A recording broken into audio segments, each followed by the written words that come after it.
Olá, alunos do terceiro ano do ensino médio. Eu sou o professor de filosofia Joel Viana. Hoje eu vou estar fazendo aquela revisão para a nossa prova do segundo período do ano letivo de 2018. Então fique ligado aí para que você possa aprender a pegar todas as ideias e fazer uma boa prova, tirar uma boa nota e ficar dentro da média, que é o objetivo de cada um de vocês. Então é isso aí, gente. Vamos falar agora especificamente sobre o senso comum. Olho na tela.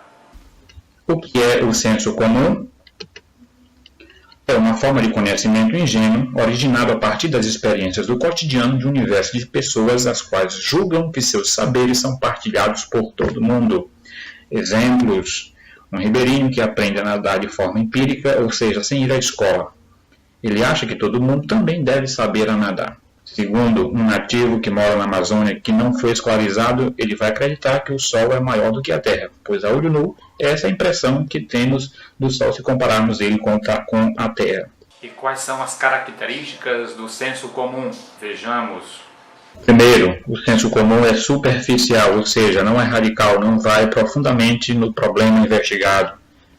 Segundo, ele é particular, ou seja, aquilo que é válido para uma pessoa ou para apenas um grupo não pode ser universalizado.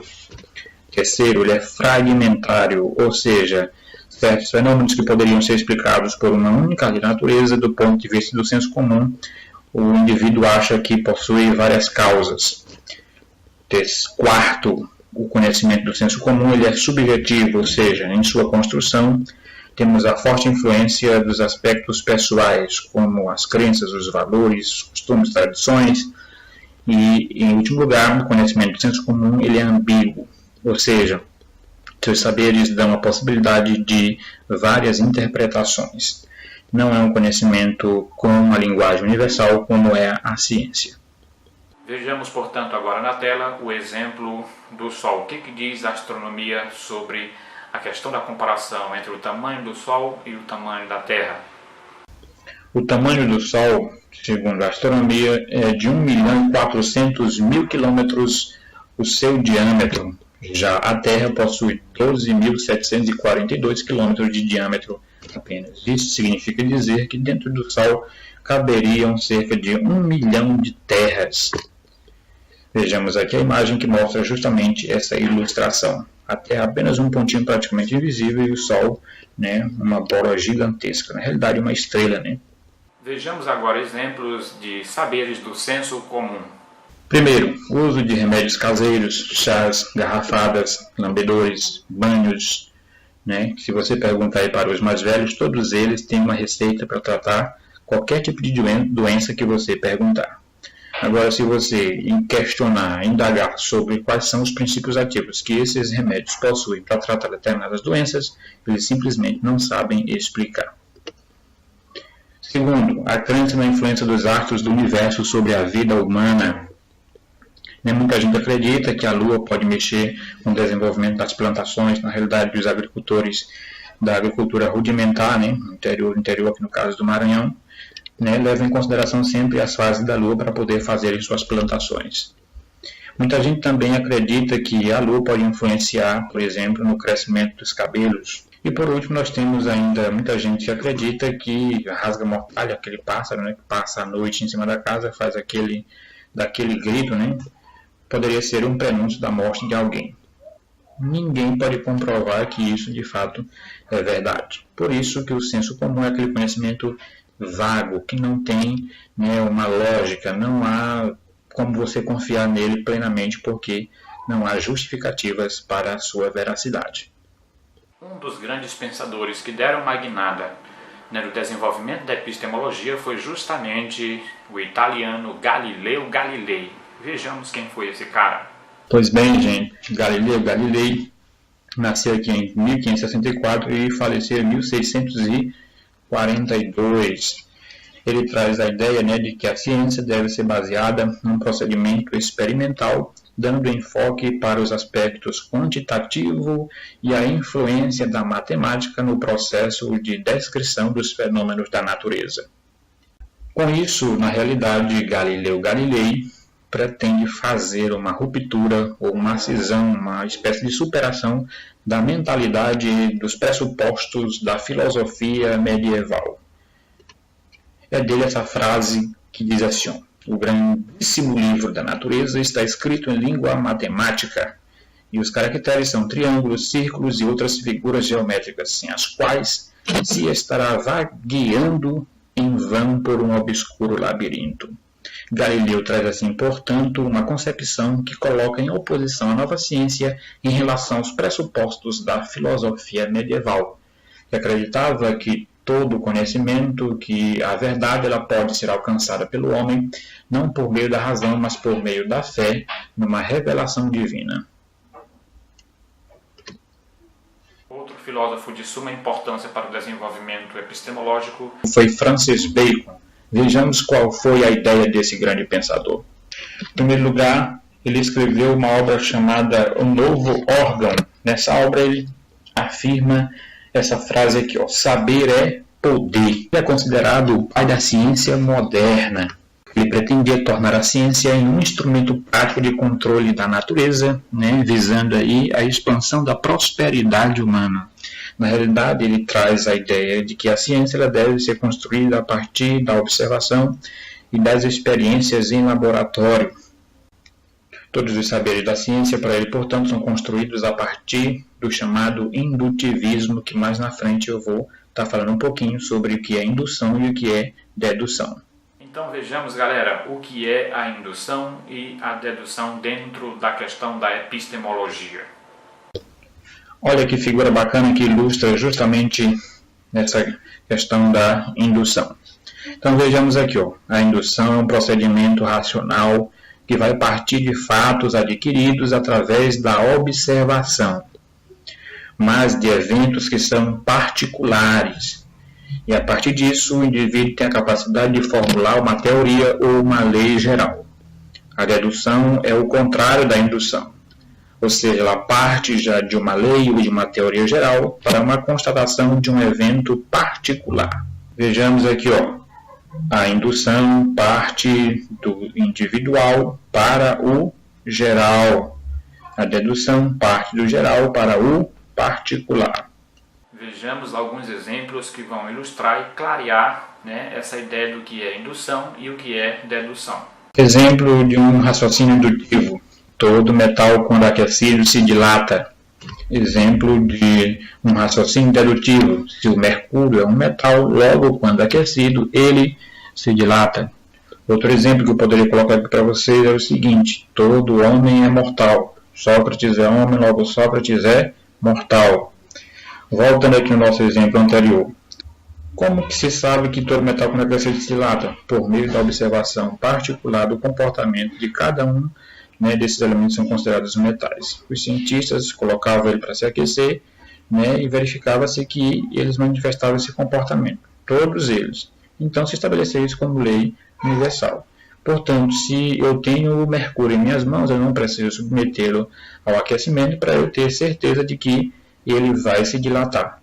Uma outra coisa que eu vou cobrar para vocês em prova é a relação entre a filosofia e a ciência. Vejamos aqui quais são as características comuns e quais são as características que diferem esses dois saberes. Então, gente, a filosofia possui essas características. É um saber racional, ela é teórica, ela é radical, ela é rigorosa, ela é de conjunto, ela é metódica e ela é coerente. A ciência, por sua vez, também é racional, é rigorosa, é metódica, coerente, porém traz uma característica nova que é justamente a questão da experimentação. Então, o que a ciência tem em comum com a filosofia? Ambas buscam as razões mais fundamentais de todas as coisas e pretendem serem objetivas, precisas e seguras. Lembrando aqui que a única diferença, ou seja, aquilo que dá mais ênfase na diferença entre filosofia e ciência é o caráter experimental da ciência, enquanto que a filosofia é um saber apenas teórico. Agora, gente, uma questão interessante dentro da epistemologia é a discussão sobre a transitoriedade das teorias científicas.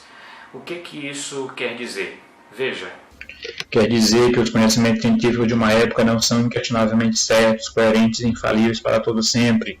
Por exemplo, por mais de 1,5 milênio, a humanidade acreditou que a Terra era o centro do universo, que todos os planetas, todos os astros giravam em torno dela. Posteriormente, Nicolau Copérnico, juntamente com Galileu Galilei, comprovaram que, na realidade, o Sol é que poderia se tornar o centro do universo, porque ele seria imóvel. Só que, posteriormente, apoiado nas teorias de Giordano Bruno, constatou-se que, na realidade, o Sol não pode ser o centro do universo, porque o universo ele é infinito. Então, não se pode determinar o centro daquilo que você não sabe onde começa nem onde termina. Outros exemplos aqui que confirmam a ideia de que a ciência tem suas teorias e suas leis, mas que elas são transitórias, ou seja, elas podem mudar a qualquer momento. Mas aqui o exemplo até pouco tempo, muitos médicos recomendavam que era proibido, não se deveria comer ovos, né, porque isso faria mal à saúde. Hoje em dia você já sabe que por aí os médicos, os nutricionistas afirmam que é bastante benéfico você comer de 3 a 4 ovos por semana. Outra ideia que confirma, né, essa questão da transitoriedade das teorias científicas, a desclassificação de Plutão como planeta que ocorreu aí no ano de 2006, justamente porque, segundo a astronomia, ele não reúne as características que seriam necessárias para que um astro possa ser considerado um planeta. Outro exemplo aqui é a questão do café, que até pouco tempo os médicos recomendavam excluí-lo da dieta, hoje em dia não. Eles já dizem que ele tem vários benefícios desde que seja consumido com moderação. Agora vamos ver quais são as 3 concepções de ciência desenvolvidas aí ao longo da história da humanidade. A primeira concepção da ciência é a ciência racionalista. Segundo é a concepção empirista e terceira a concepção construtivista. Agora estabelecendo uma comparação entre a ciência antiga e a ciência moderna. A ciência antiga era uma ciência que era teórica e qualitativa. Vejamos aqui essa imagem que ilustra muito bem, né? Um pensador, um cientista especulando, teorizando e colocando isso no papel como se fosse verdade. Agora, a ciência moderna ela é tecnológica, é quantitativa e é experimental. Essa outra imagem aqui que ilustra muito bem que o cientista moderno ele não fica somente na teoria, ele parte para a experiência, para a reprodução dos fenômenos dentro do laboratório para ver se as suas hipóteses se confirmam ou não. Coisa que a ciência antiga não fazia, ela ficava meramente no campo da especulação, mas não fazia essas experiências de reprodução dos fenômenos de maneira controlada.